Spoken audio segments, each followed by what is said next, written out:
এই সবজিটা কে কে চেনো আর কে কে খেয়েছো আমাকে একটু কমেন্ট করো। হ্যালো ফ্রেন্ডস, কেমন আছো তোমরা সবাই? আশা করি তোমরা সবাই ভালো আছো, আমিও ভালো আছি।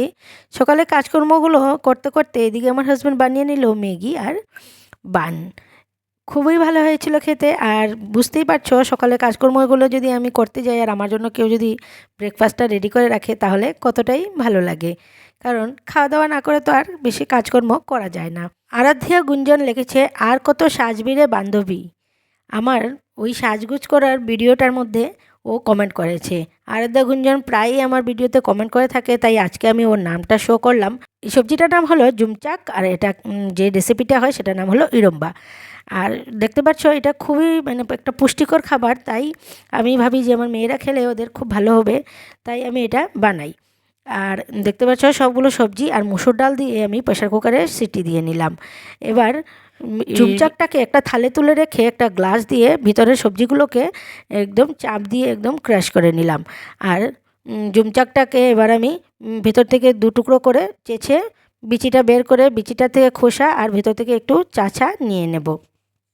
আর এটাতে একদমই তেল লাগে না, 1-2 ফোঁটা তেল প্রেশার কুকারের সবজির মধ্যে দিয়ে দিলে হয়। আর একটু 1 চামচ তেল দিয়ে আমি শিদল আর শুকনো লঙ্কাটাকে ভেজে নিচ্ছিলাম। আজকে যেহেতু বৃহস্পতিবার তাই আমি একটু তেল দিয়ে ভাজলাম, না হলে ড্রাই রোস্টও করে নিতে পারতাম। সবজিগুলো দিয়ে একটু পেঁয়াজ দিয়ে দিলাম, আর ধনেপাতা দিলেও খুব ভালো হতো। আজ আমার ঘরে ধনেপাতা নেই, তাই ধনেপাতা ছাড়াই করলাম। রুমা দে সেন, তোমাকে অনেক সুন্দর লাগছে দিদিভাই।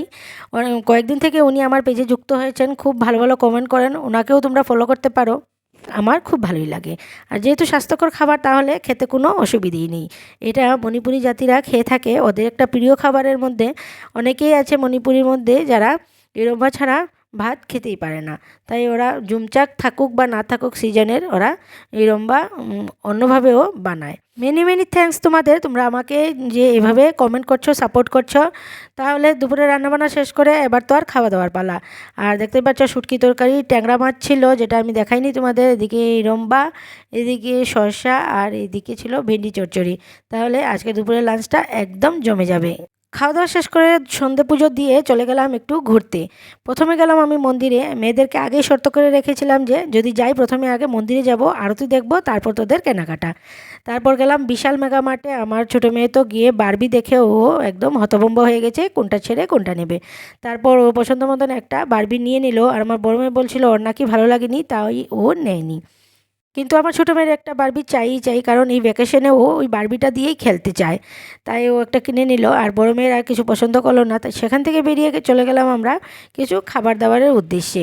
আর দেখতেই পাচ্ছ আজকে রাস্তাঘাটে এত জাম, কারণ দুদিন পরই ঈদ। ঈদের ধুমধাম কেনাকাটা চলছে। আর মানুষ যতই অনলাইন শপিং করেই থাকুক না কেন, বাজারে গিয়ে একটু না ঘুরে আসলে কেনাকাটা যেমন সম্পন্ন হয় না। আর অনলাইনে যত কিনে থাকো কিছু না কিছু বাজার থেকেও কিনতেই হয়। আমার তো তেমনটাই অবস্থা, তাই আমি ভাবি যে সবাই মনে হয় এক সমানই। তারপর মেয়েরা বললো যে ওরা এগ রোল খাবে, আমি বললাম ঠিক আছে চল গিয়ে এগ রোল খাই। আর আমারও অনেকটাই ক্ষুধা লেগে গেছিলো, কারণ 2টোর সময় ভাত খেয়েছি আর এখন বেজে গেছে প্রায় 7:30। আর আমিও বলছিলাম যে যা যা খাবার খেয়ে নে, তারপর তো বাড়িও ফিরতে হবে। তারপর ওরা বললো যে চাউমিনও খাবে। ঠিক আছে খা, আমিও খাবো তোদের সাথে। তারপর আমরা চাউমিন খাওয়ার পর ওরা বললো দই ফুচকা খাবে, তাই আমরা চলে গেলাম গোলদিঘি মলে। গোলদিঘি মলে গিয়ে যখন দই ফুচকার অর্ডার করলাম তখন ওরা বলছিল যে একটু সময় লাগবে, তাই কি করব, সময় কাটানোর জন্য আমরা কিনে নিলাম কর্ন, মশালা কর্ন আমি খুবই ভালোবাসি। আর মশালা কর্ন খেতে খেতে আমার ছোটো মেয়ে বলছিল মা যত সময় দই ফুচকা রেডি হয় চলো আমরা গিয়ে একটু উপর থেকে ঘুরে আসি। তারপর ওদের দুজনকে নিয়ে চলে গেলাম আমি ঘুরতে। আমি বললাম যে শুধু ঘোরাঘুরিই করবি তো, আর তো কিছু খাবার দাবারের সময় নেই, কারণ অনেকটাই রাত হয়ে গেছে। আর আমার হাজব্যান্ড ওইদিকে ফোন করে বলছে আমাদের যে তোমাদের ঘোরাঘুরি হলো কি না, কখন ঘরে আসবে। ঘড়ির দিকে চেয়ে দেখি 9টা বেজে গেছে। আমি বললাম যে তাড়াতাড়ি কর, এবার বাড়ি ফিরতেই হবে। তারপর গেলাম দই ফুচকা খেতে। দেখুন দই ফুচকা ওদের আরও টাইম লাগবে, তাই আমরা সেখান থেকে রওনা দিয়ে দিলাম। তাহলে আজকের ভিডিওটা তোমাদের কাছে কেমন লাগলো একটু কমেন্ট করে জানাবে। তাহলে আজকের মতন আর এইটুকুই, টাটা বাই বাই, দেখা হচ্ছে আবার নেক্সট ব্লগে।